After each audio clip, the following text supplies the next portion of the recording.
brought you by Silver Pumps and Motors. Top quality और consistent performance के लिए सिर्फ सिल्वर पंप्स नाम याद रखना. చాలా మంది ఆడవాళ్ళు ఉన్నారు. ఒకప్పుడు డాక్రా సంఘాలు పెట్టాను, పొదుపు ఉద్యమం నేర్పించాను. ఆ రోజు అందరూ నన్ను ఎగతాళి చేశారు. ఏంటి ఈ డాక్రా సంఘాలు ఏమైనా చేయగలుగుతారా, వీళ్ళు ఏం చేయగలుగుతారు అని అంటే ఏం చేస్తారో చేసి చూపిస్తారని చెప్పాను. నేను ఆ రోజు వేసిన విత్తనం ఈ డాక్రా సంఘాలు మా ఆడబిడ్డలని చెప్పి కూడా నేను మీకు తెలియజేస్తున్నా. ఈరోజు బ్రహ్మాండంగా ముందుకు పోయారు. పొదుపు ఉద్యమంతో ప్రారంభించి ఒక శక్తివంతమైన మహిళా శక్తిగా మీరు తయారయ్యారు. ఈరోజు మీ అందరి శక్తిని మళ్ళీ ఉపయోగించుకొని పెద్ద ఎత్తున మిమ్మల్ని చిన్న చిన్న పరిశ్రమలను ప్రోత్సహించి తద్వారా మీ ఆదాయం పెంచే కార్యక్రమానికి కూడా ముందుకు పోతాం. నేను అందుకే మొన్న ఒక మాట చెప్పాను, గ్రామాల్లో డైరీకి ఎక్కువ ప్రాధాన్యత ఇవ్వాలి.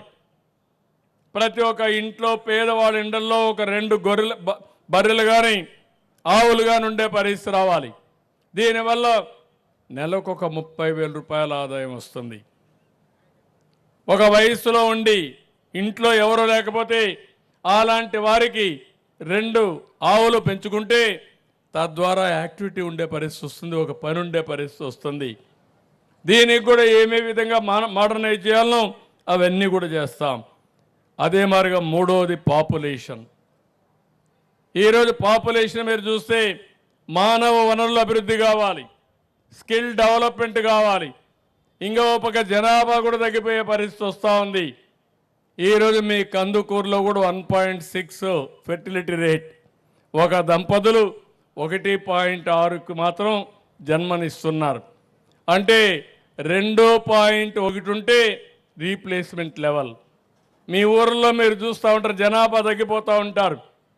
ముసలి వాళ్ళు ఏజ్ అయిన వాళ్ళందరూ ఉంటారు, చిన్నపిల్లలు కనపడరు, ఉన్నా కూడా కొంతమంది బయట వెళ్ళిపోతారు. కడాన ఊర్లన్నీ కూడా పాడుపడిపోయే పరిస్థితికి వస్తూ ఉంది, చూసుకునేవాళ్ళు లేక. అందుకే నేను చెప్తున్నాను, జనాభా పెంచడం కూడా మీ అందరి బాధ్యత. జనాభా లేకపోతే కొన్ని దేశాలు చాలా ఇబ్బందులు పడిపోయినాయి. కొన్ని దేశాల్లో మనుషులే లేరు. ఇప్పుడు భారతదేశం నుంచి మనుషులు పంపించమని మనం అడుక్కునే పరిస్థితికి వస్తున్నారు.